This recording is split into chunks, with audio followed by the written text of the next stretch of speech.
Sabe, existem poucas noites na história antiga tão cheias de drama, de tensão e de consequências como a última noite de Sodoma. Hoje a gente vai mergulhar fundo numa narrativa sobre riqueza, decadência e um julgamento divino que ecoou por séculos. É uma história que nos força a pensar sobre a própria natureza da justiça. E essa é a grande pergunta que paira sobre esse relato, né? Num mundo antigo, onde o destino de uma pessoa estava totalmente amarrado ao da sua cidade, a ideia de um julgamento coletivo era, ao mesmo tempo, algo compreensível e completamente apavorante. O que poderia levar uma comunidade inteira à beira da aniquilação total. Então, nossa história começa em Sodoma. Imagina só, uma cidade próspera no meio do fértil Vale do Jordão.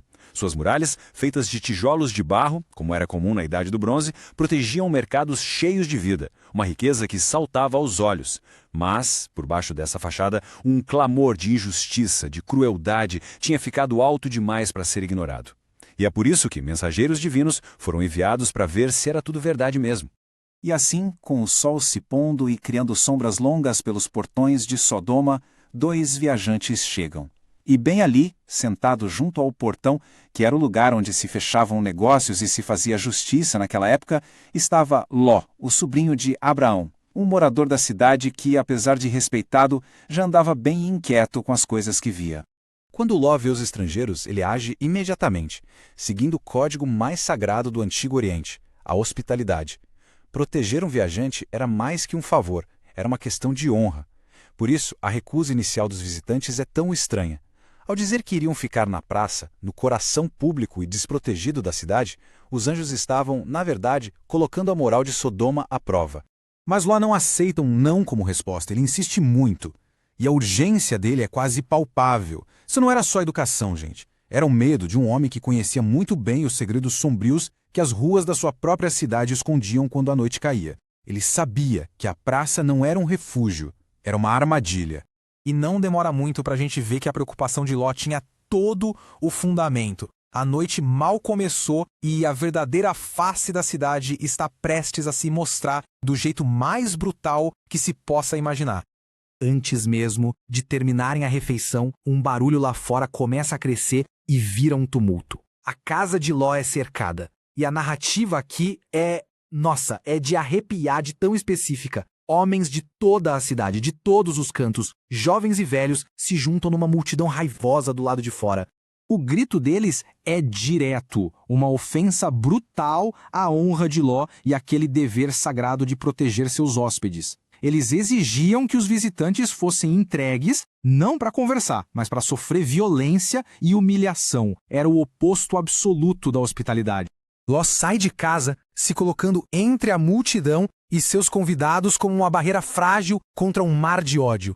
Ele implora, apela para a humanidade deles, mas suas palavras se perdem no meio do caos. E a fúria da multidão frustrada se volta contra ele. A porta de madeira da casa começa a tremer com as pancadas. E é bem nesse ponto, quando toda a esperança parece perdida e a violência está prestes a invadir a casa, que a situação vira de uma forma drástica, totalmente inesperada. De repente, os visitantes agem com um poder sobrenatural. Eles puxam Ló para dentro, para a segurança, e com um único gesto atingem a multidão lá fora com uma cegueira súbita. E numa reviravolta poética, aqueles que queriam conhecer os visitantes à força, agora não conseguiam nem achar a porta.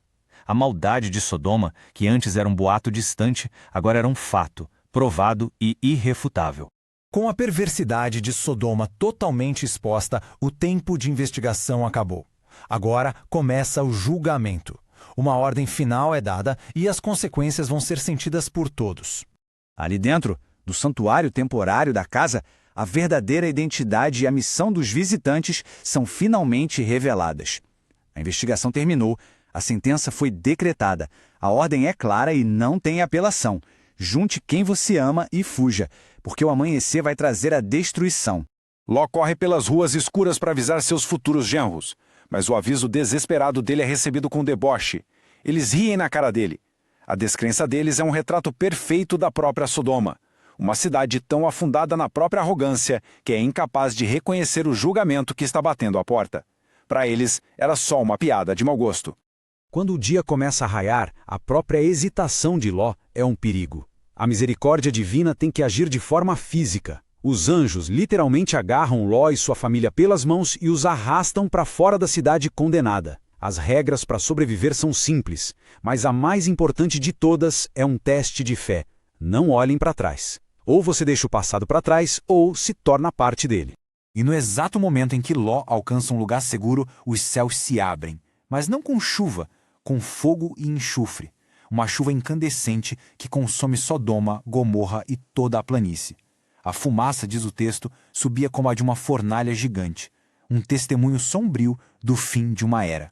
Mas, no meio da fuga, num único momento de desobediência fatal, a esposa de Ló quebra a única regra que não podia ser quebrada. Ela cede à tentação e olha para trás. A consequência é imediata. Aquele olhar para trás, um ato de apego à vida que estava sendo julgada, a congela no tempo. Ela se torna uma estátua de sal. Um monumento silencioso que simboliza tanto a desobediência dela quanto a esterilidade que é olhar para um passado que já foi condenado. A gente pode pensar que com a cidade em cinzas, a história acaba ali. Mas não, de jeito nenhum. As consequências desse evento continuaram a ecoar na vida dos sobreviventes de formas muito sombrias e inesperadas. Ao amanhecer lá do alto, Abraão olha em direção ao vale e o que ele vê é a devastação completa. Mas no meio daquela fumaça toda, existe um fio de esperança. O texto faz questão de dizer que Deus se lembrou de Abraão, e foi por causa da fé e da intercessão dele que Ló foi salvo do meio das cinzas. Isolados numa caverna, o trauma de Sodoma acaba envenenando a próxima geração. Acreditando que o mundo inteiro tinha sido destruído e que elas eram as últimas pessoas vivas, as filhas de Ló tomou uma decisão desesperada para preservar a linhagem da família.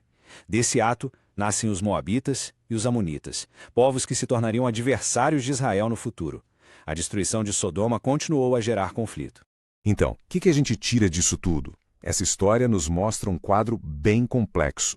Mostra um Deus que não fica indiferente à crueldade e à injustiça, mas também revela uma misericórdia que vai lá e resgata quem é justo do meio do desastre. E, acima de tudo, é um lembrete muito forte de que as escolhas, seja de uma cidade inteira ou de uma única pessoa que olha para trás, têm consequências que podem ecoar por muito, muito tempo. Mas a jornada bíblica está longe de parar aqui. A história agora volta o foco para Abraão, que viaja para uma nova terra. E lá, um novo perigo, envolvendo sua esposa Sara, vai colocar a promessa divina em risco mais uma vez.